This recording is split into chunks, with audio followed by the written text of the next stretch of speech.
बिस्मिल्लाहिर्रहमानिर्रहीम, अस्सलाम वालेकुम जी। मैं नजमुल हसन बाजवा हूँ।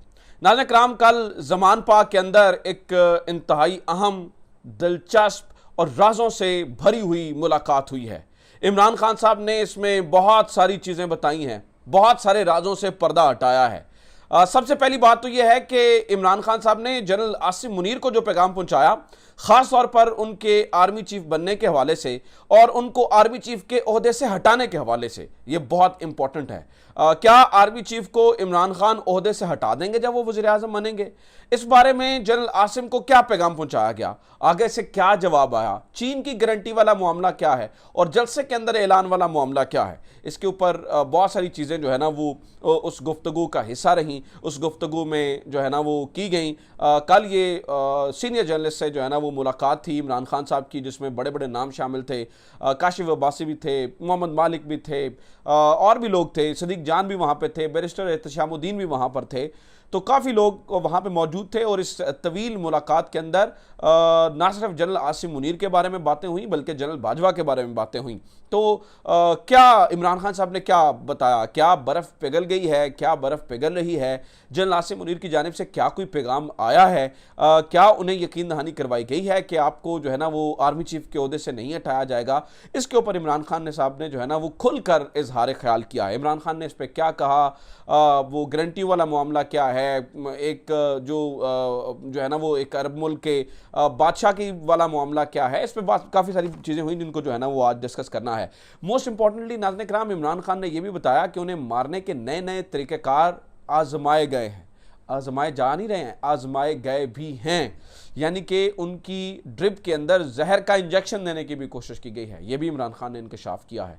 और कौन कौन से तरीक़ेकार आजमाए गए हैं?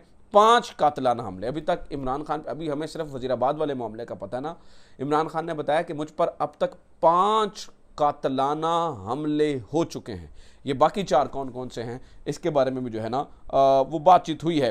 यानी कि काफ़ी सारी चीज़ें जो है ना वो डिस्कस हुई हैं। अभी हम उसको जो है ना वो तफसीली बात कर लेते हैं कि किसने क्या कहा और क्या जवाबात हुए, और फिर इमरान खान साहब इस बारे में क्या सोच रहे हैं, क्या इलेक्शंस होने जा रहे हैं, नहीं होने जा रहे हैं, इस बारे में उनका क्या ख्याल है। लेकिन सबसे पहले जो आज की थोड़ी 2-4 अहम 3 अपडेट्स हुई हैं, उनके ऊपर 2 मिनट में मैं बात कर लेता हूँ, फिर मैं इस तफसीली मुलाकात के ऊपर आ जाता हूँ। नाज़रीन कराम, 2 चीज़ें हैं कल। एक तो सबसे पहले जो बड़ा अफसोसनाक धमाका हुआ है कबल में, जहाँ पर अब तक 16 लोग शहीद हो चुके हैं, जिनमें 9 पुलिस वाले हैं। कल जब ये खबर आई थी तो पता चल रहा था कि ये दहशतगर्दी का कोई वाक़या है, लेकिन अब भाई जी खैबर पख्तूनख्वा कह रहे हैं नहीं, इसमें तहरीबकारी नहीं है, लेकिन हाँ हम इस अंसर को भी जो है ना वो देख रहे हैं। अल्लाह करे ऐसा ही हो, लेकिन चलें, जो इंसानी जानें वहाँ पर चली गई हैं और जो सिटी के लोग वहाँ पर शहीद हुए हैं, ऑब्वियसली वो एक बहुत बड़ा लॉस है, वो मुल्क के लिए लॉस है, वो कौम के लिए लॉस है। तो अल्लाह ताला करे वहाँ पर अमन सुकून हो। दूसरा नाज़रीन कराम, अभी कुछ देर पहले फिर मुझे एक नंबर से मैसेज आता है 0330, मैं अगली दफ़ा उसका स्क्रीनशॉट लगा के आपको नंबर भी दिखा दूंगा। उस नंबर से मैसेज आता है और वो मैसेज जो है वो दोबारा से जो ऑडियो लीक्स हो रही हैं, मैंने आपको पहले बताया था कि तमाम जर्नलिस्ट को मेरे ख्याल से पर्सनल में मैसेज भेजते हैं। अभी एक ताज़ा तरीन ऑडियो लीक हुई है साकिब निसार साहब की, जिसमें वो ख्वाजा तारिक रहीम साहब से बात कर रहे हैं। अच्छा, जब इनकी पहली ऑडियो लीक हुई थी, ये तारिक रहीम साहब वही हैं जिनकी बेबी से चीफ जस्टिस उमरता बंदयाल की अहलिया की ऑडियो लीक हुई है, अहलिया की वालदा की ऑडियो जो है ना वो लीक हुई है। तो ख्वाजा तारिक रहीम साहब से की जब पहली ऑडियो लीक हुई थी साकिब निसार के साथ, तो उस दिन मैं साकिब निसार साहब के साथ कोई 2-3 घंटे, 3 घंटे से भी शायद ज़्यादा वक्त के लिए बैठा रहा था। तो उन साकिब निसार साहब का यही कहना था कि मेरे मोबाइल को हैक किया जा रहा है और मैंने कोई ऐसी बात नहीं की। आज भी एक नया प्रोपेगेंडा करने की कोशिश की गई, साकिब निसार साहब को जो है ना वो निशाने पर लेकर आने की कोशिश की, लेकिन उस ऑडियो के अंदर नाज़रीन कराम कोई बात नहीं है, कोई ऐसी चीज़ नहीं है, कोई गुफ्तगू नहीं है। लेकिन अफसोस की बात है कि एक साबिक चीफ जस्टिस के फ़ोन को जो है ना वो उसको बग किया गया है और उससे जो है ना वो चीज़ें निकाली जा रही हैं।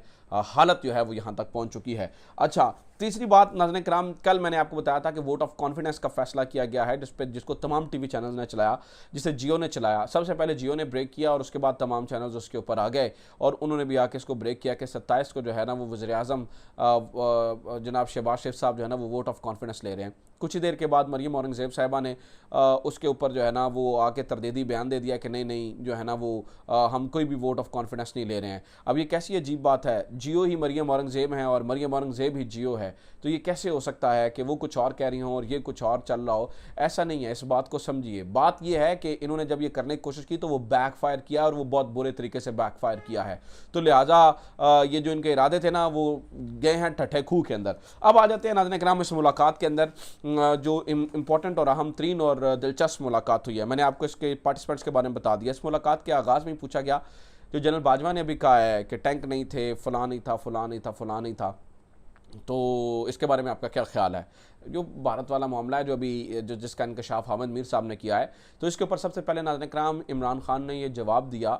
उन्होंने कहा कि मैं ऐसी चीज़ें जानता हूँ, मेरे पास बहुत सारी ऐसी चीज़ें हैं डिस्कस करने के लिए, अगर उनमें से मैं कुछ भी बता दूँ, यानी कि जो जनरल बाजवा कहा करते थे या किया करते थे, अगर उनमें से मैं कुछ भी बता दूँ तो वो एक इंटरनेशनल न्यूज़ बनेगी, इंटरनेशनल ब्रेकिंग न्यूज़ बन जाएगी, इंटरनेशनल जो है ना वो उसके ऊपर ख़बरें चलना शुरू हो जाएंगी। तो मैं ये नहीं चाहता, मैं जिस मनसब पे रहा हूँ ये मुझे सूट नहीं करता कि मैं ये सारी चीज़ें जो है ना वो कहूँ।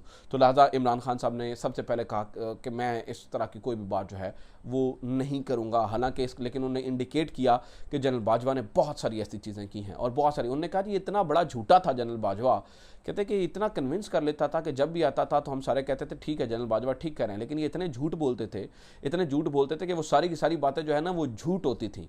तो जनरल बाजवा की कन्विंसिंग पावर बहुत ज़्यादा है, लेकिन ये सारी की सारी बातें जो है ना वो झूठ पे बोलते हैं। ठीक है, इसके ऊपर बात हुई। फिर आगे जनाब बात army chief general Asim Munir के बारे में। तो आसिम मुनीर साहब के बारे में पूछा गया, शुरका ने पूछा आपका मसला क्या है उनके साथ, क्या प्रॉब्लम है जनरल आसिम मुनीर के साथ? तो इमरान खान ने कहा मेरे उनसे कोई मसला नहीं है, मेरी उनसे कोई प्रॉब्लम नहीं है और मुझे नहीं लगता कि उन्हें भी मेरे से कोई मसला होना चाहिए। मैंने तो उन्हें बार बार पैगामात पहुँचाए हैं कि मुझसे बात करें, लेकिन वो मुझसे बात नहीं कर रहे हैं।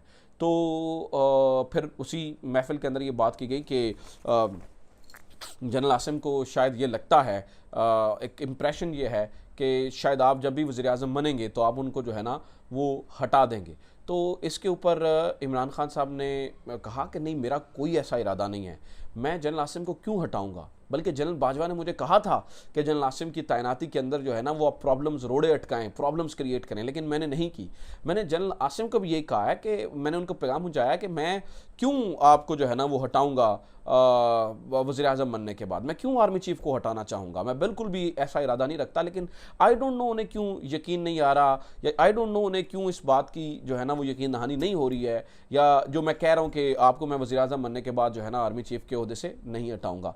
तो इसके ऊपर दो तीन किस्म की राय भी आई, उन्होंने मुख्तलिफ बातें की। एक तो कहा गया कि जलसे के अंदर आप खड़े होकर ये ऐलान करें, अब जलसे के अंदर खड़े होकर ये ऐलान करें कि मैं जो है ना वो ये वादा करता हूँ या मैं ऐलान करता हूँ कि जब मैं वज़ीर आज़म बना तो मैं वज़ीर आज़म बनने के बाद इस्टेब्लिशमेंट के लोगों को नहीं हटाऊंगा, बिलखसूस आर्मी चीफ को ओहदे से बरतरफ नहीं करूंगा, आर्मी चीफ को ओहदे से नहीं हटाऊंगा। तो ने कहा, इमरान खान कहते हैं देखिए मैं तो जनरल बाजवा को भी नहीं हटाया था ना, हालांकि वो मुझे बैक स्टैब कर रहा था, मेरी पीठ में खंजर घोंप रहा था, लेकिन मैंने जनरल बाजवा तक को नहीं हटाया था, तो मैं क्यों हटाऊंगा जनरल आसिम मुनीर को। फिर कुछ शुरका वहाँ से बोले और उन्होंने कहा कि ऐसा नहीं है, जलसे में भी ये बात करने की जो है ना उसका कोई फ़ायदा नहीं होगा, जलसे में भी बात करने से कोई इसका जो है ना एडवांटेज होगा नहीं।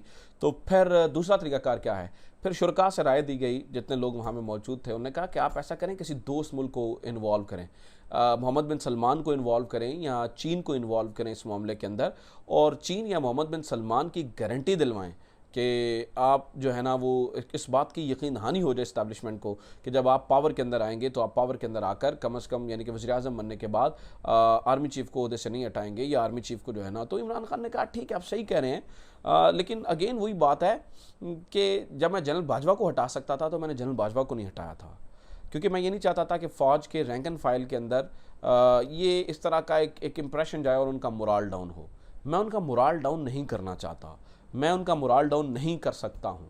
ठीक है, तो ये बात जो है ना वो बड़ी तफसीलन की गई और इस बात के बारे में कहा गया। तो खैर ये इस किस्म की जो है ना वो राय सामने आई। फिर आगे बात की इमरान खान को किस तरह से जो है ना वो 5 बार कातलाना हमला कैसे हुआ, ये इमरान खान ने इंकशाफ किया। उन्होंने कहा जी एक दफ़ा तो वो वज़ीराबाद के अंदर जो पता ही है मेरे पैर में गोली लगी फिर ऊपर से चला गया, दूसरी बार ये इस्लामाबाद के अंदर इन्होंने मुझे एंड टाइम पे पता चल गया कि अंदर जो है ना वो मुझे मारने का इरादा रखते हैं, तो मैंने गाड़ी पीछे निकाल ली। तीसरी बार वो कहते हैं कि ज़मान पार्क के अंदर ऑपरेशन का मूड बनाया गया कि पीटीआई के अंदर लोगों को शामिल किया जाए जो ये वहाँ से पुलिस वालों पे गोली चलाएं, और फिर एक ऑपरेशन और मुझे जो है ना वो मार दिया जाए। कहते हैं जी चौथी बार मेरे मुलाजिम के ज़रिए मुझे जहर दिलवाने की कोशिश। और जो मोस्ट इंटरेस्टिंग है और जो मुझे पहली बार पता लगा इस बारे में, कि उन्होंने कहा जब मैं शौकत खानम के अंदर था तो शौकत खानम के अंदर मेरी ड्रिप के अंदर भी एक जहरीला इंजेक्शन लगाने की कोशिश की गई थी, तो वहाँ पर भी जो है ना वो इरादा था कि मुझे रास्ते से हटाया जाए। इमरान खान कहते हैं कि एक चीज़ हो जाए ना मुझे कोई इस टाइम पाकिस्तानी स्टैब्लिशमेंट रोक सकती है, ना इंटरनेशनल स्टैब्लिशमेंट रोक सकती है पावर में आने से, मुझे कोई नहीं रोक सकता। सिर्फ एक चीज़ चाहिए, और वो एक चीज़ ये है कि मैं किसी तरीके से बचा रहूँ। ये चाहते भी ये हैं कि अक्टूबर तक मेरा खात्मा कर दें, ना मैं अक्टूबर के अंदर हूँगा, इलेक्शंस करवा दें। तो कहते हैं कि अगर मैं बच गया, यानी कि मैं किसी कातलाना हमले से बच गया, ठीक है, मुझे मारा ना गया, तो फिर कोई भी इस्टेब्लिशमेंट जो है वो मुझे रोक नहीं सकती है पावर में आने से। तो ये सारी गुफ्तगू हुई कल, ये तफसीलन बातें हुई। बर्फ़ पिघल गई है या नहीं पिघली, ये इंपॉर्टेंट सवाल था, अभी तक नहीं पिघली है। अभी तक यहाँ से चीज़ें गई हैं, वहाँ से जवाब नहीं आया है। अपना ख्याल रखिए, खुदा हाफिज़। पाकिस्तान जिंदाबाद।